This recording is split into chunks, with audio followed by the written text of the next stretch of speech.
What's up guys, it's me SBF Mikey back to you gamer for another video, and today I'm going to be going to Inside the Ropes live with Paul Heyman. Yes, I'm going to be meeting Paul Heyman. I'm so excited for this. I'm actually ready for it, drinking Lucozade.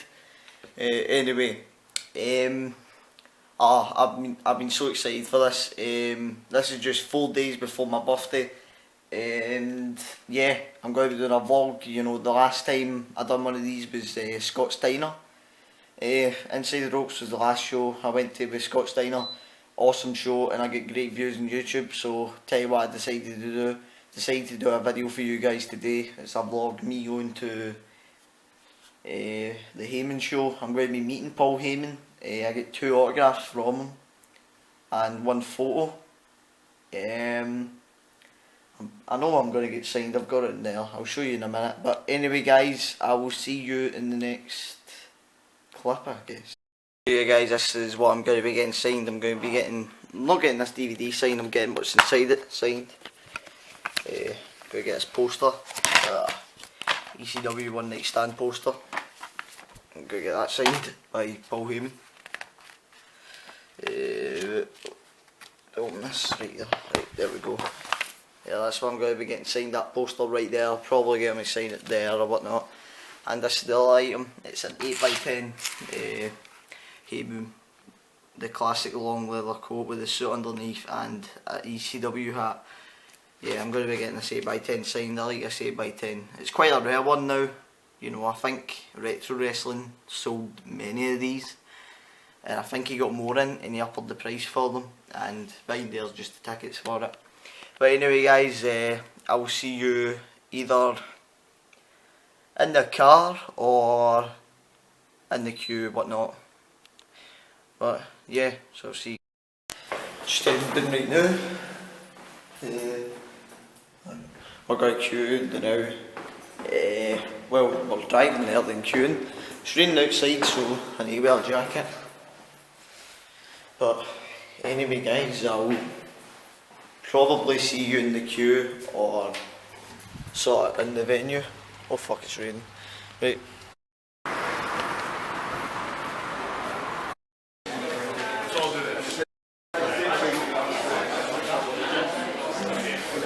Hello, Lucas, young man.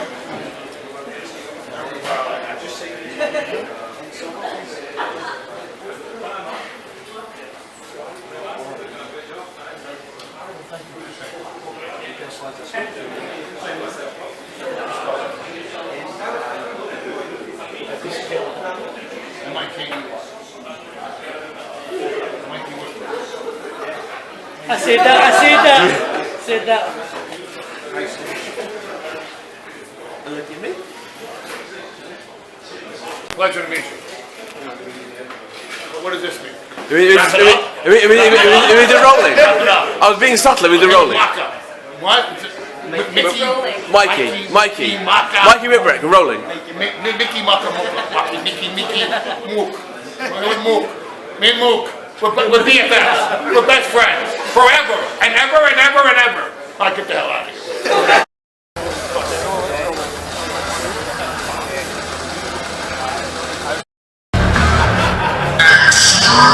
Everybody, please welcome to the stage your hosts for Inside the Ropes Live, Robert Duffin and Kenny McIntosh.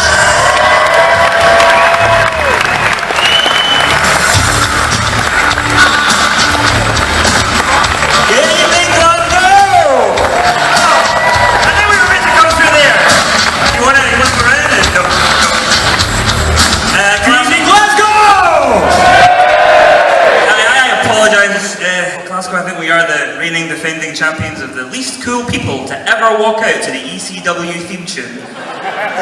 But we will try to put on a very good evening for you. Thank you so much for coming out tonight. There's a lot of you here tonight, which means that some of you have never been to an Inside the Ropes show before. So just to fill you in on some of the things we've done in the past, we made Jim Cornette try Iron Brew. Sonny invited us to a strip club.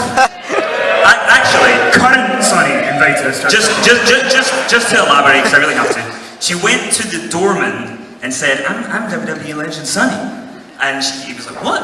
and she had to get her phone out and show a picture of her from '97. And he was like, "That's not you, hen." And most recently, one of my proudest moments in life, in the classic Grandin March, Scott Steiner threatened to fuck my mum. Fiona McIntosh. She's a saint. She's over in the corner, she did not do it, she is fine, don't worry. Her innocent is intact. And then actually just on Monday, to carry on the ridiculous things that happened, 30 minutes before we go on stage, got a phone call from Juventud Guerrera, who was outside the York Hall, which was interesting. He was in a cowboy hat, and he phoned up and he was like, "It's me, Juve, the Juice from Mexico." Cool, mate, any come?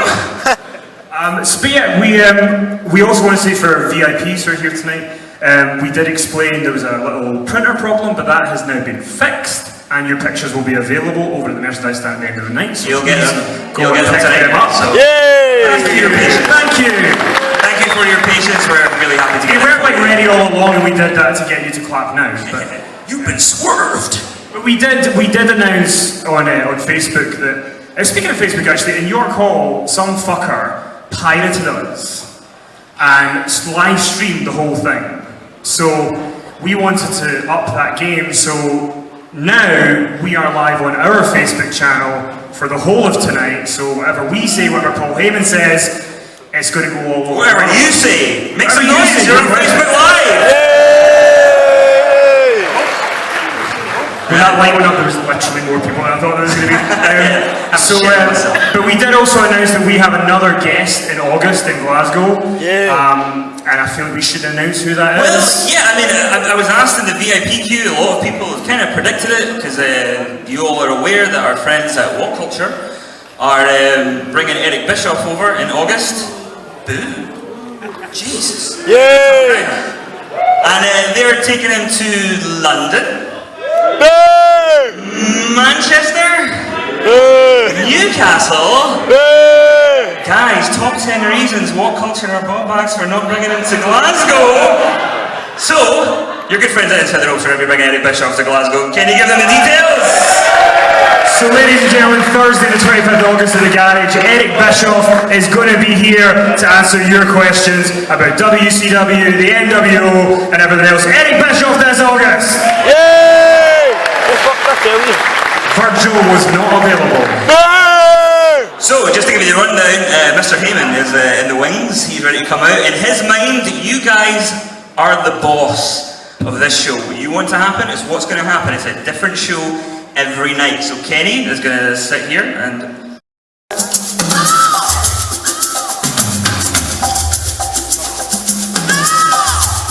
Ladies and gentlemen, my name is... Please allow me to introduce myself.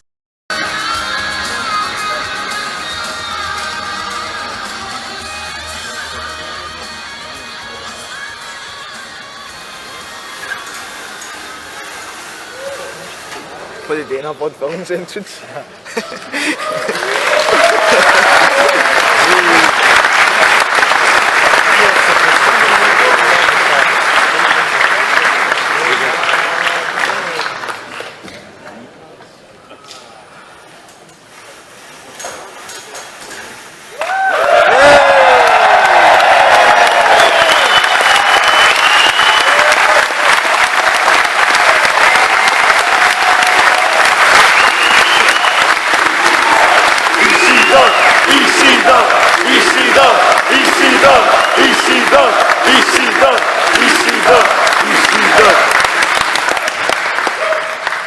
Ladies and gentlemen, Paul Heyman.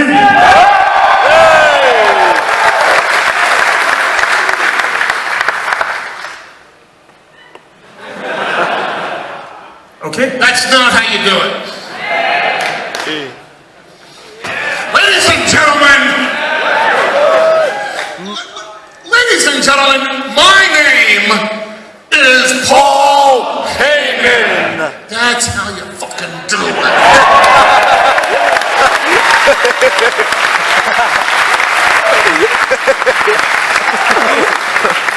You guys in the front row have absolutely no clue what you're in for with me tonight. I spent the morning in Amsterdam. I'm half baked out of my mind, and I'm really in the mood to do some stage diving about half hour into the show. So, before we kick off and talk about your career, we should talk about the most recent thing in everyone's mind, not Final Deletion from TNA. Boo! Matt Hardy was good, to be fair. Anyway, UFC not match of the year at all. UFC. You're more stoned than I am, aren't you? Pass it around, don't bogart it. There's some real men in here tonight who don't mind taking a whiff of it. Ain't no pussies in Glasgow. Except for Kenny. Go ahead, I'm just teasing. I know Scott Steiner wanted to fuck your mom. It's all right. After you.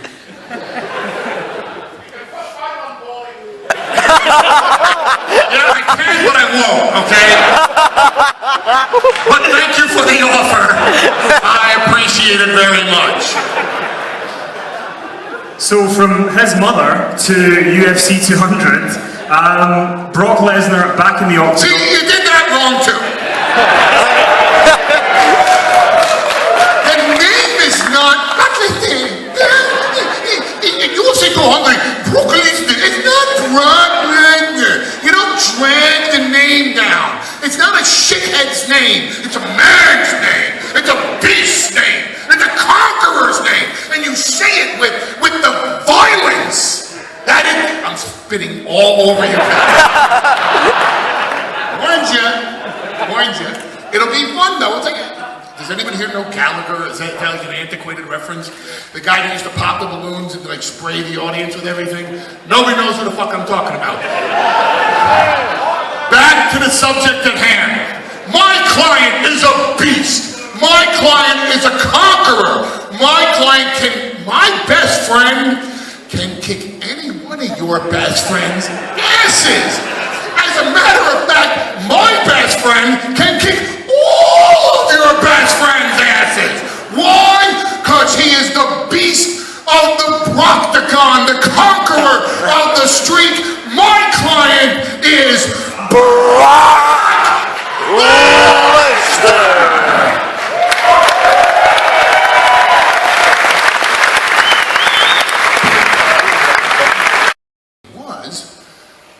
Brock Lesnar will do what Brock Lesnar wants to do. So, if Brock Lesnar wants to fight again in the Proctagon, he will. And if Brock... Was there an intelligent comment or just one of those, yeah? Just one of those, right? I'm just making sure. I mean...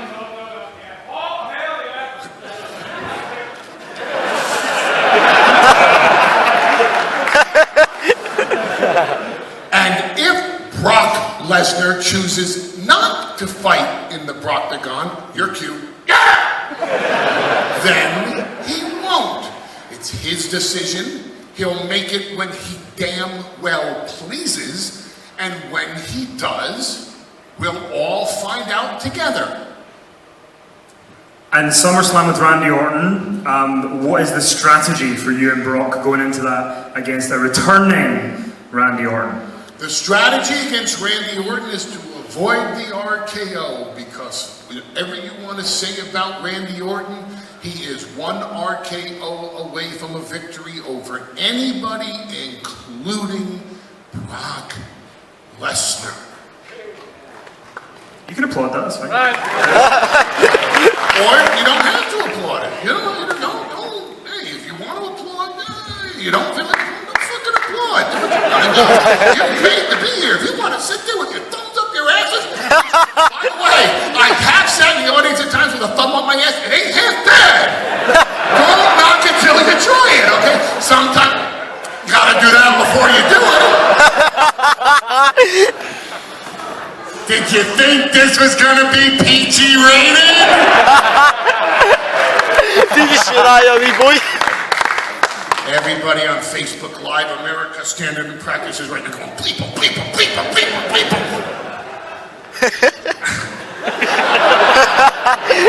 You'd think by night 3 I'd be used to this now, but so I guess without further ado, like you said, it's about these people, it's about the questions they want to ask you, so we're going to talk through your career, we're going to talk WCW.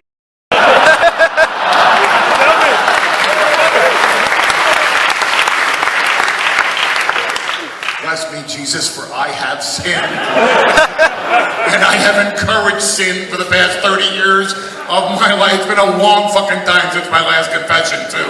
I wish I had, God, what is the craziest thing I've seen backstage?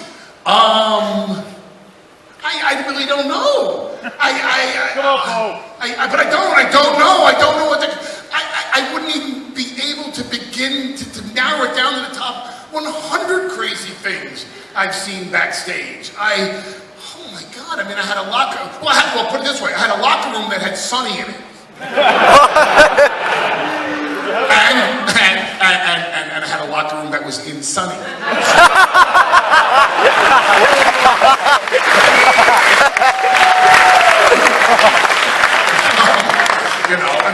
I ran a locker room for 7.5 years that had Sandman and New Jack and the famous guy was Rob Van Dam who I'm sorry, what?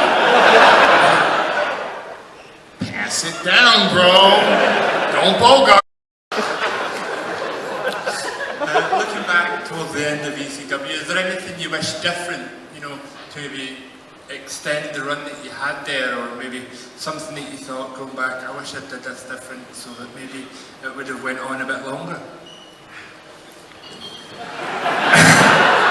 Is there anything I'm not being insulting, I can't really, I'm trying to adjust, to the difference in the language. It's like when I go down south, in the United States, I have trouble acclimating to the different dialects, so just forgive me on that. I'll get used to it somehow. So, please. Was there anything you would have changed in ECW towards the end to maybe extend the run or anything like that? Our time was up. We lost television distribution. And that's it. There are, in business, especially in the entertainment business, and especially in the sports entertainment business, there are what you call choke points. These are the things that you can't live without. You must have content. Because if you don't have content, you're not selling anything. If I don't have any wrestlers, if I don't have a show, if I don't have a presentation, there's nothing for you all to come to. You must have finance. If I can't afford the ring, the insurance, the building, the wrestlers, the referee, the ropes, everything, and there's no show that I can put on. Now, once you have content, once you have finance, you must have distribution.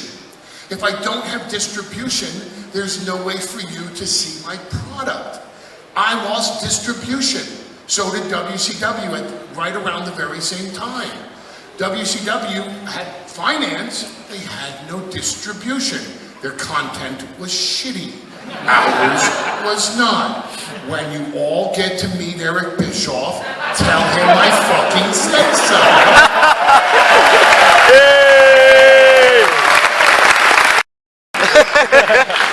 I wanted to bring in the Sandman at least, so maybe I get his music to play, at least one time, and everybody can experience that and see what the ECW experience was about. I wanted to bring in Kid Cash.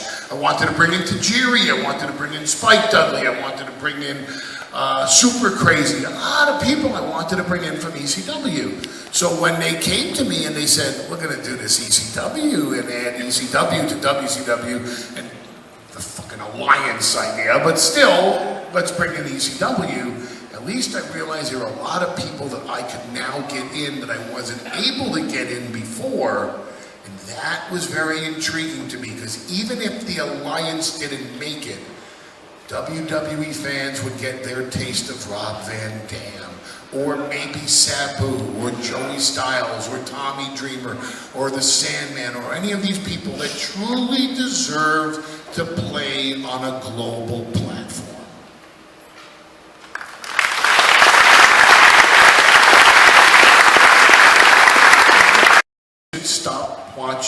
ECW. Anybody here like, I don't know, I can pretty much tell from the look of some of you, hard rock is pretty cool around here. Some of you may be hip hop fans. Who here likes polka music? Anybody? You? Bray Wyatt, how are you, sir? I'm following the buzzards. Besides Mr. Wyatt over here, anybody like polka? Anybody? Anybody? No? No one likes polka? You? Shut the fuck up. I'm trying to make a point. Let me make my point, or I'll dive on fucking top of you. In case you haven't noticed, I'm not as skinny as I used to be. I don't have an ass like a Samoan, but I will flatten your ass in the front row. So, back to my point before this jerk-off rudely interrupted me. Nobody here likes polka? I have an idea for all of you. Don't listen to polka! Jim Cornette didn't like ECW. It ruined his experience as a wrestling fan. Tell him not to watch fucking ECW!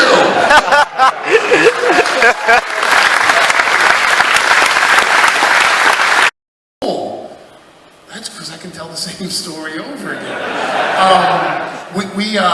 I said this in London because we had a couple of really, you guys know who Will Ospreay is? Yeah! Do you know what we did in London with Will Ospreay? Yeah! Okay, I gave him a 2-year contract for Evolve in the United States. We had a gentleman named Marty Scurll in the front row. You guys know who Marty is? Yeah! What a phenomenal talent he is as well. I hope to bring, next time I come over here, I bring him a 2-year contract from someone in the United States. I'm sorry, here we go again. Ricochet. Yeah! Ricochet. Yeah, but he didn't come to my show. So he's not part of the story. Shut the fuck up! That guy had an intelligent question. Let's talk to him. Was I afraid? No. You know why? Because you have to have the balls to do what you know in your heart is right for business. And sometimes that means you put your job on the line. When you do something like what I did at ECW One Night Stand, you just have to know in your heart it's going to work. It's going to be spectacular. The people are going to be talking about you the next day. If you do that and it works, there's nothing they can say to you. If you do it and it flops, you are actually out of a job. But nobody rises to the top. Nobody becomes main event. Nobody achieves status unless you're willing to take that risk. That risk is everything. You have to know in your heart what the crowd wants, and you have to play off the crowd, give them what they want, not what the guys behind the curtain want. The guys behind the curtains think they're making the decisions, but they're not. You make the decisions. You tell them what's working. So when I have a live microphone in my hand, in case you haven't noticed yet, I kind of do what the fuck I want to do. And I did on that night, and there was nothing for them to say because it worked. If I bombed, I was dead in the water. I would have been shown the door. I would have been fired before the end of the show, but it didn't bomb. It worked. So I wasn't afraid. I wasn't afraid to do it. I've never been afraid with a microphone in my hand. I'm afraid of a lot of things. I'm afraid just of the whole driving concept here, because I don't know if you guys know this. You guys are driving on the wrong side of the road. And I know if you come to America, you think we're driving on the wrong side of the road, but we're not. You guys are fucking up every day. You're on the wrong side of the road. So that scares the shit out of me. Just driving here from Manchester, oh God, they're coming at us, you know. That's everything. See, some of the food here scares the shit out of me too. And though there are a lot of pretty ladies here in Glasgow, man, the women in Manchester will scare the fuck out of you too. Those things scare me. Put a microphone in my hand, I'm a fearless motherfucker, man. I just have no fear whatsoever because I kind of have a rhythm with the audience, and I will figure out what they want, and no matter what I have to do, including stage diving on this guy right here, I will give the audience what they want, because that's what I do for a living. And they had been trying to reach me from the time I left WWE, and I really had no interest in being back in the industry. Finally, after so many phone calls and so many emails and so many DMs on Twitter, Bubba Ray Dudley and Taz and Tommy Dreamer came to me and said, just talk to them. Hear what they have to say. My concept with TNA was the Dana White concept with UFC. Give me the ball and let me run with it, and if I fail, I fail, and if I don't, I don't. But you're going to have to let me take a stab at this. So not like New Jack stabs white people. let me take a try at this. WWE had all these legends, all these Hall of Famers. They had an established product. They had a certain way. I was going to take TNA in a completely different direction, and unfortunately for a lot of friends of mine, that direction meant get rid of all the legends, make it a young guys promotion. At the time also, WWE had fired Daniel Bryan, and my protege in ECW, who now runs the company called Evolve, for which I gave the 2-year contract to Will Ospreay, and to Ricochet one day, sir, to Ricochet as well. Gabe Sapolsky was very tight with Daniel Bryan because he gave Daniel Bryan his first big break. So one of my plans was to bring Daniel Bryan into TNA at the time, and he was quite willing to do so, as he wrote in his own book. And the whole concept was going to be build it around the young guys, build it around the more MMA style, just give it a completely different feel than the WWE light product that they were presenting back in 2010 and 2011, which is when I ended up talking with them. They didn't want to get rid of the old guys. They just didn't. Sorry, we don't want to do it. They had Hulk Hogan, Eric Bischoff, no knock on Eric Bischoff this time. They had Sting, they had Mick Foley, they had Ric Flair, they had Kevin Nash, they had the Dudley Boys, they had Rob Van Dam, they had Jeff Hardy. They had 10 people who were considered legends. And how can you build around the young guys when you're giving all this TV time to people who, and I wasn't going to be on TV either, by the way. That wasn't part of my plan because I was over 40 and I didn't want to be on television anymore. That was it. It had to be young guys, had to be a young crew, had to be new upcoming guys, and 1 or 2 people like Daniel Bryan who had established their name already, but still, he hadn't really exploded on the scene yet. He was still considered a new guy, a young guy. And they didn't want to do it. They couldn't grasp the concept that these legends, one by one, would all leave them at some point. And they just figured, no, but we have them, and why would we want to get rid of them? Because the public's not buying your product, so let's sell them a different product. And they just wouldn't do it, and I wasn't willing to compromise what I believed was going to work, because I wasn't going to come back into this industry and fail. It wasn't, I already felt that I had failed with the new ECW. I couldn't stop WWE from doing to the legacy of that brand what they did to the legacy of that brand. I felt that I hoard out the legacy of the brand and myself by performing on that television show, because what they did to the name of ECW was terrible to me, and it was a nightmare to me, and I didn't want to relive it by getting back into the business only to fail again. So they wouldn't get rid of the legends. I don't want to say the old guys, because I'm an old guy now. And I don't want people to get rid of me because I'm old. So, but if you want to get rid of me because I'm a legend, go right the fuck ahead. Hey, you're a legend. No, I feel so much better. Thank you. But they wouldn't get rid of the legends, and at the end of the day, I knew it wasn't going to work, and I just didn't do it. I signed Seth Rollins. Hey. I signed Dean Ambrose. Yay. I signed Kevin Owens. Yay. And as unpopular as this is going to be, I'd sign Roman Reigns.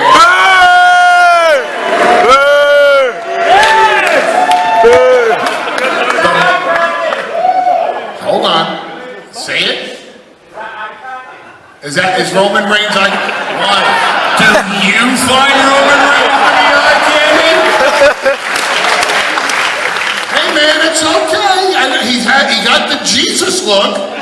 And just in case you can't get, huddled up with Roman Reigns, I'm sure Jesus will meet you after the show. He has love for all of his children.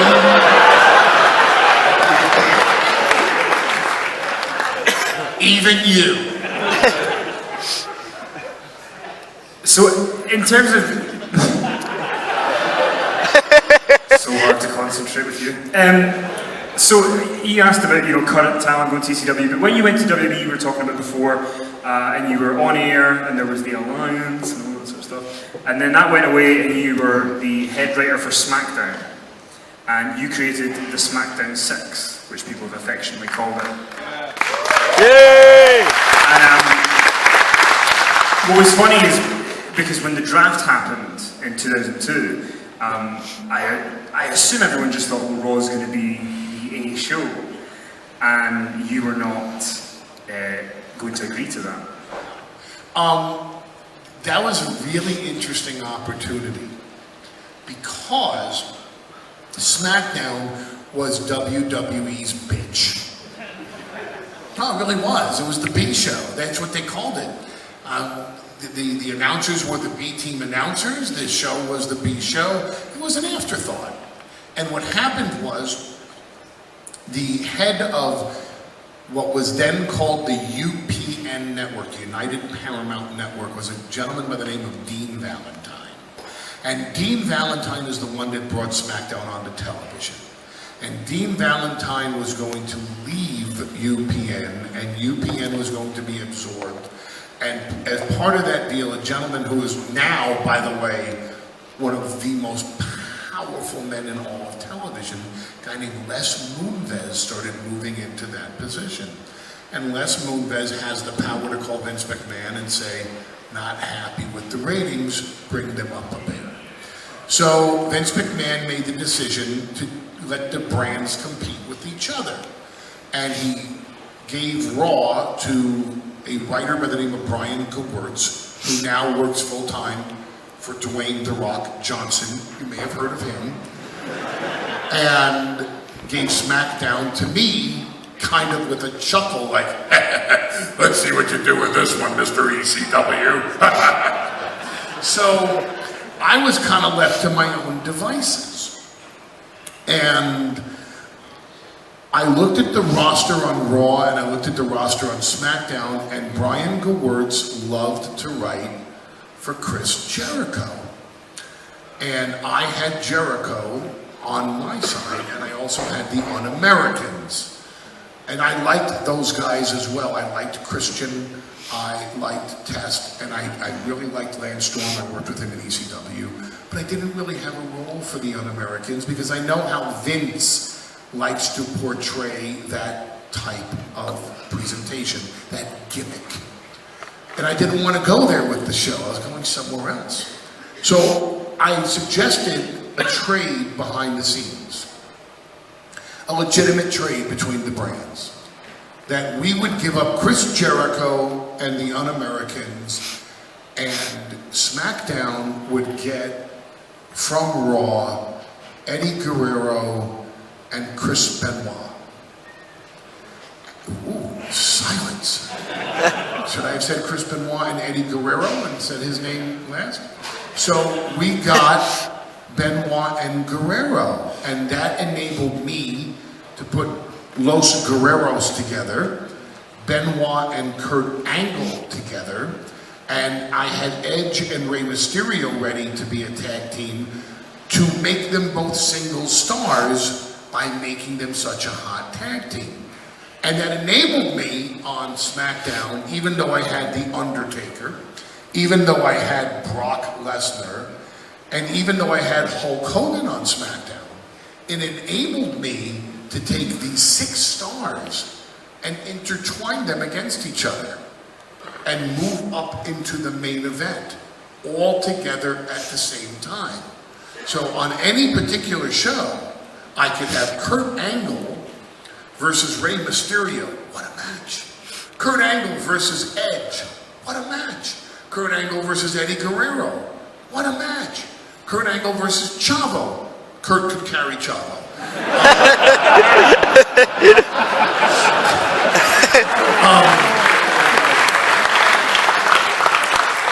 I could have Rey Mysterio versus Benoit, Rey Mysterio versus Kurt Angle, Rey Mysterio versus Eddie Guerrero, Rey Mysterio versus Jono. I could have any of these 6 intertwined. Sometimes I could have Kurt Angle versus Rey Mysterio versus Eddie Guerrero. I could do anything I wanted. Look at the talent that I had to work with, and they were all worthy of being in the main event. And Raw could not compete with that, especially when they're doing things like the Katie Vick angle. You guys remember the Katie Vick angle? Right? You know? Kane is a murderer, murdered Katie Vick, Triple H humping the dead body. No, it wasn't.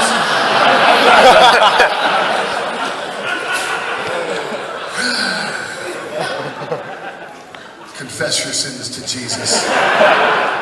So, you're about a second away from being treated like a heckler. You don't want to get treated like a heckler. Trust me, you don't want me to treat you like a heckler. But maybe you do want me to treat you like a heckler. So, Raw couldn't compete with us. We whipped Raw's ass. Why? Because we had a better product. We had better talent. We had more main eventers moving up into the main event mix. We had fresher main events. We had fresher talent in the main events. And we captured the public's attention because we gave them a product that was worthy of the public to brag, saying, that's my product. I like this show. This show is better than that show. They wanted competition. We gave them competition, and we whipped Raw's ass with the competition because we simply had a better product than they did. Very close to him.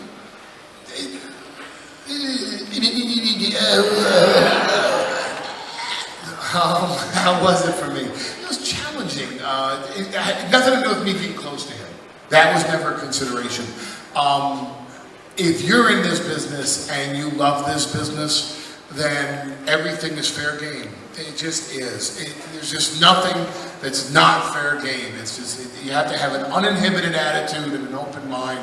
And if I have to go out there, hey, here's an example. CM Punk. Oh, let me ask you this. We did it here in Glasgow. How many of you were here at the show in Glasgow when I came out in a wheelchair? And not that many. The rest of you came to see me anyway, so thank you very much. You didn't pay to see WWE ticket, but you came to see me. I'm honored. Thank you.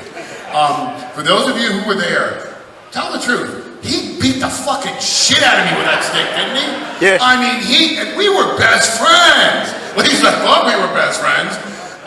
When I had a chance to beat his ass with that stick, trust me, I told nothing. I beat him as miserably as I possibly could, and when he had the stick in his hand, he beat my fucking ass as fucking ruthlessly as he possibly could.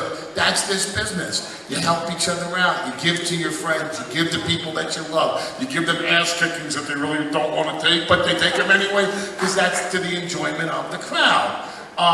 We had a situation in Chicago where Punk had walked out, and we're heading into WrestleMania. And it's Brock versus The Undertaker. And there's a lot going on behind the scenes about that match as well as you could possibly imagine. And the audience in Chicago is going to hijack the show. They're very public about it. They're going to steal the show. They're going to stop down the show. And chant CM Punk, CM Punk, CM Punk, CM Punk, CM Punk for the entire show. For 3 hours, we're going to chant CM Punk. We're not going to let them have a show. Anybody has a mic, we're going to shout them down. We're going to chant CM Punk's name. The moment the Raw music hits, we're going to chant CM Punk. We're going to take over the show. And that was it. And everybody had to settle for that. Yes, the audience is going to take over the show. There's not a goddamn thing we can do about it. And Vince is sitting there, and he's saying, that's the shits for me, god damn it. I don't like that. And of course, because it's always easy to blame the Jew boy from New York, Vince looks at me and goes, see the trouble your friend causes?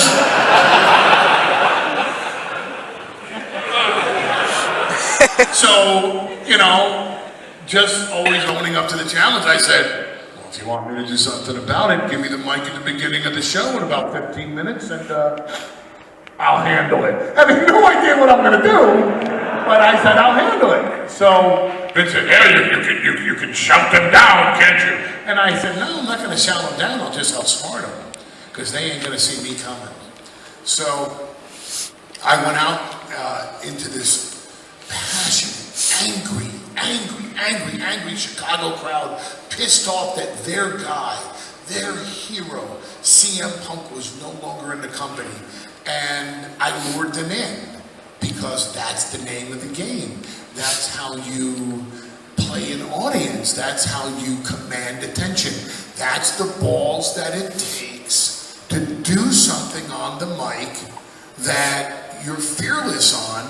And if it doesn't work, you know you're going to be fired when you walk back through the curtain.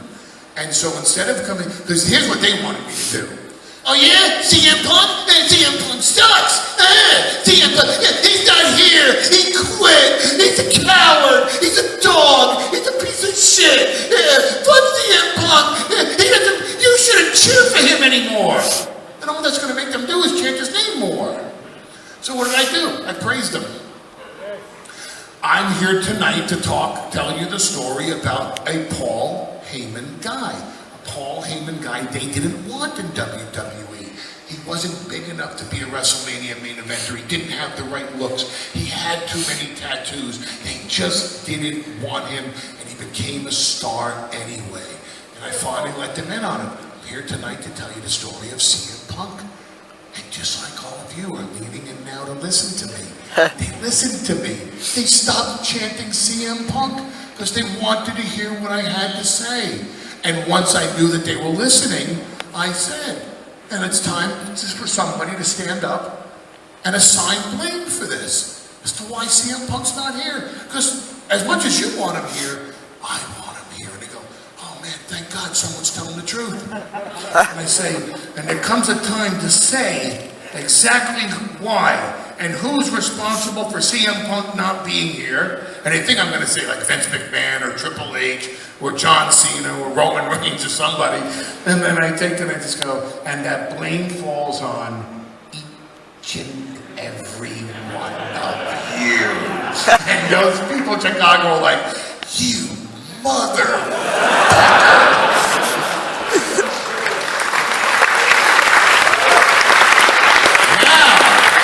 They're booing me. They hate me. I suck. I'm the shit. I fuck you, Paul Heyman. But guess what they're not doing? They're not chanting CM Punk. I stopped them. I outsmarted them. And once I did that, I wrapped it up into the fact that you cheered him, you wanted him, you pushed him to take the match with The Undertaker. He couldn't beat The Undertaker. It made him lose his mind. It was just why he lost me as his advocate and his best friend. And I want revenge on The Undertaker. Only one man can take revenge on The Undertaker. And that's the man that's going to take revenge on The Undertaker by taking away The Undertaker's streak. And that's my client, Brock Lesnar. And here comes Brock Lesnar. And instead of chanting CM Punk, they're going, well, fuck you too! The greatest form of entertainment available for your dollar today. Okay. Let's go on that premise. Now, I will say something to you in which you will go home tonight and you will either say, fucking Heyman just told me something I'm not supposed to know. Or you'll say, he's just fucking with us. And I'll leave it up to you to decide. So here it goes. Did I know that the streak was going to end in advance? Yes, I did. Now, who else knew? Now, Vince McMahon went on Stone Cold Steve Austin's podcast and he said, well, there comes a time when you give back to the business, and The Undertaker gave back to the business the same way Andre the Giant gave back to Hulk Hogan at WrestleMania 3. He gave back to the business because that's the type of man that he is.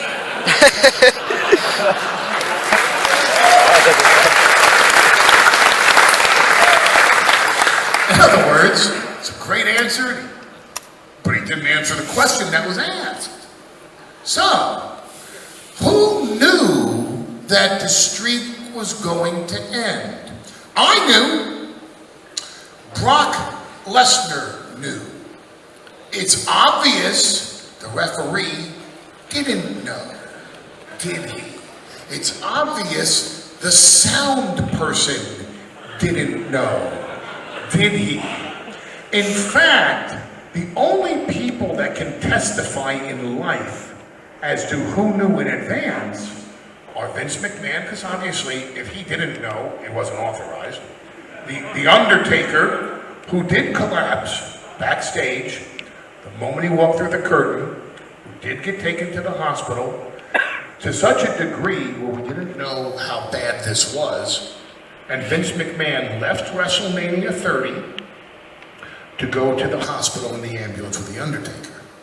I know, and Brock Lesnar knows. So let me throw one at you. Let me give you a conspiracy theory. What if Brock Lesnar decided to take it on The Undertaker? What if there was no creative process behind it? What if, bullshit? Really? Oh, okay. Then you explain it to me. Now, I'll wait for you. Everybody here paid to hear you. The dumb shit that all night long goes, yeah, yeah. No, I mean, I'm sitting here giving a conspiracy. No, hold on, don't try to outshout me. Look, watch, here's you. And here's me, watch this. Microphone in my hand. Dickhead, dickhead, dickhead, dickhead, dickhead, dickhead. I win, you lose. Sit the fuck down.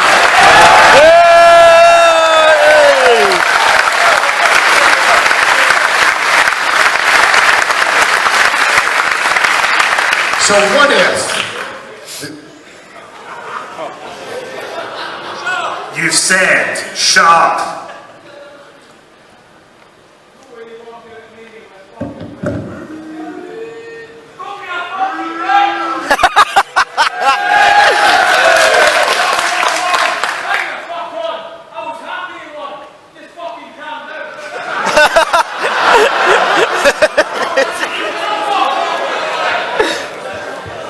Hey, shut the fuck up! We're here for Paul Heyman, not you!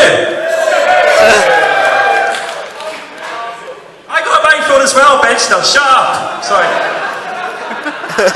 Jesus!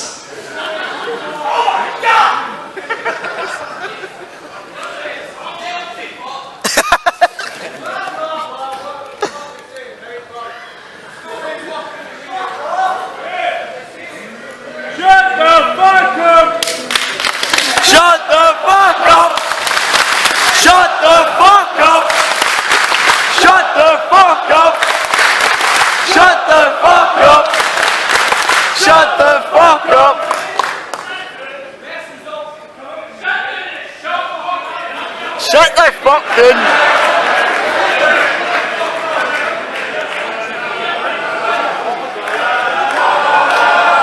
Hey, hey, hey, goodbye. La la la la, la la la la. Hey, hey, hey, goodbye. La la la la. Hey, hey, goodbye.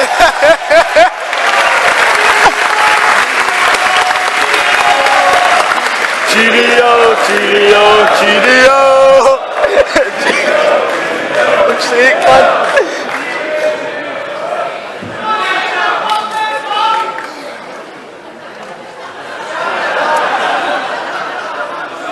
Sometimes silence is golden. Back to where we were.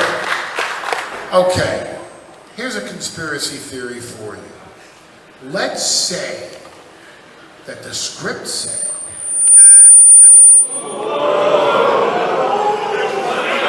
Jesus. Let's say the script called for The Undertaker to win. And let's say, for argument's sake, Brock Lesnar said, oh, come on.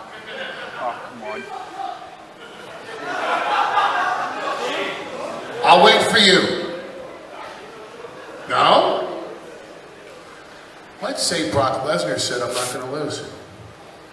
Let's say Brock Lesnar says, I'm going to take him to Suplex City, I'm going to dump him on his head, I'm going to knock him half out, I'm going to hoist him up for an F5, I'm going to drop him down on that third F5, I'm going to hook his leg to where he can't get out of the pinning predicament.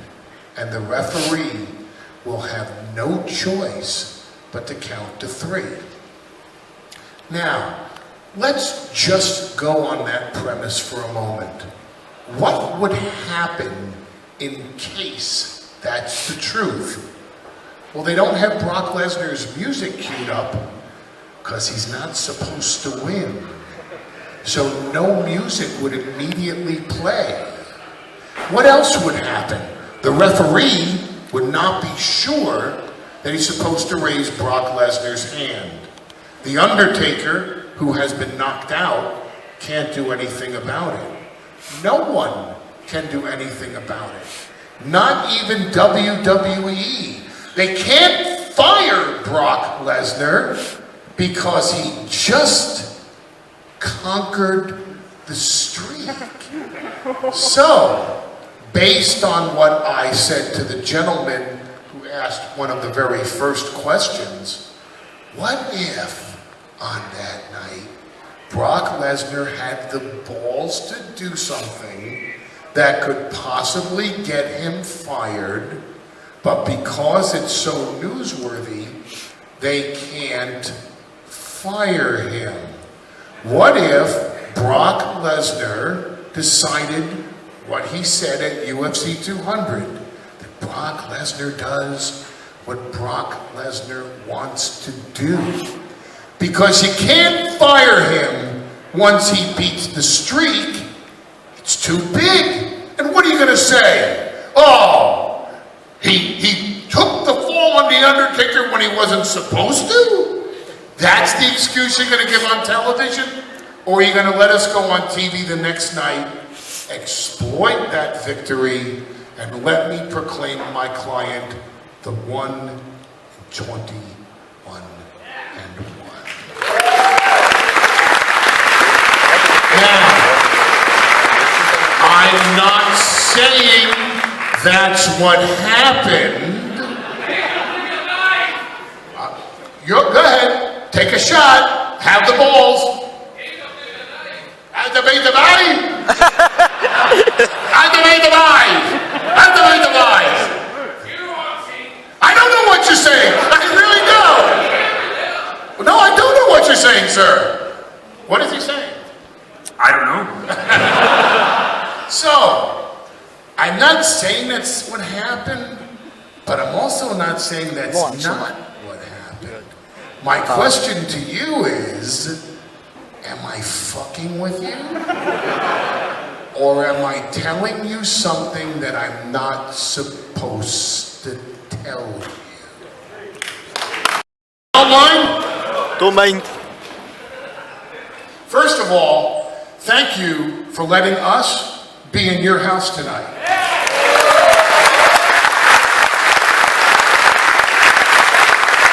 Secondly, I wish I could convey in words the respect and the admiration I have for what you're doing here in Glasgow.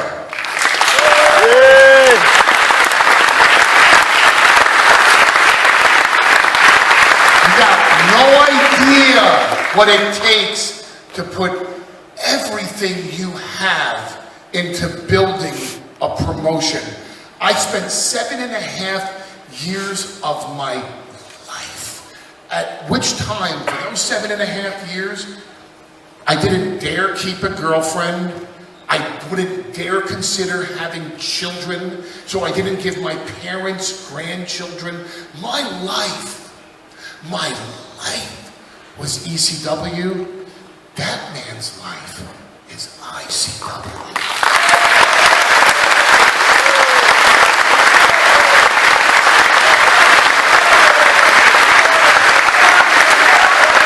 And it's not just about the overall show, because he doesn't. No, thank you, sir. Seriously, you have no idea how much I admire what you're doing. And I'll tell you why. If a music cue screws up, it's only 2 seconds of your lives. Oh, okay, the music crew screwed up, but you know what? It's okay, I'll still watch this wrestler come down the aisle. It ruins his day. It ruins it. Oh, he should have gone, oh my God, I had a perfect show. The motherfucking music died, God damn it. If the lighting screws up, if a wrestler misses a spot, if a referee screws up, if something, anything, any little goddamn thing goes wrong, he lives it, he breathes it because of the sacrifices he makes every single solitary day of his life, living and breathing and having the blood of ICW go through his veins.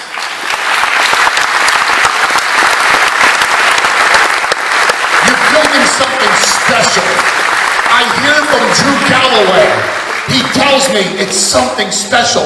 I watch your tapes on YouTube. I am a fan of ICW. I'm a fan of what you're doing. Please, I ask you, I beg of you, continue doing what you're doing. I have nothing but respect and admiration for you, sir. Hey!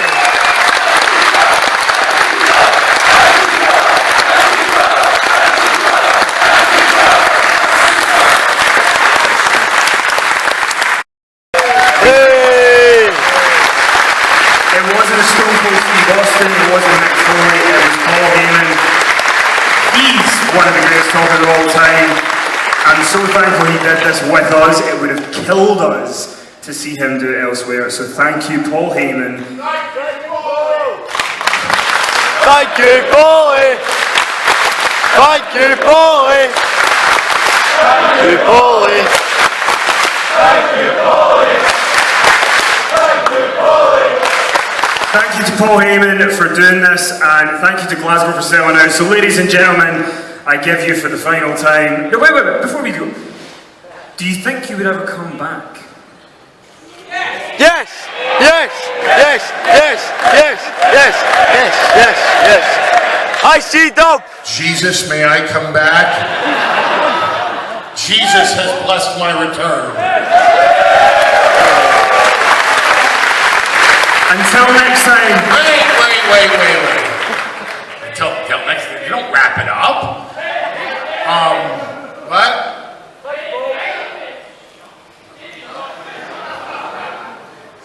You know, sometimes you gotta stop drinking at the bar. The one pipe is enough sometimes. It's just enough, okay? Okay. Can we turn the lights on? Ooh. And the Lord of ECW said, let there be light.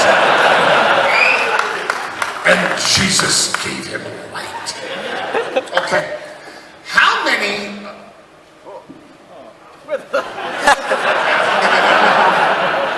He's all right. Nobody likes him anymore.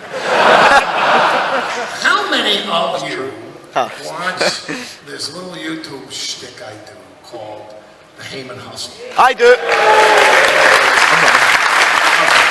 Now, we did this in London, and honestly, they're really fucking good at this. Boo! Boo! And we kind of did something similar in Manchester, and they were even better than London.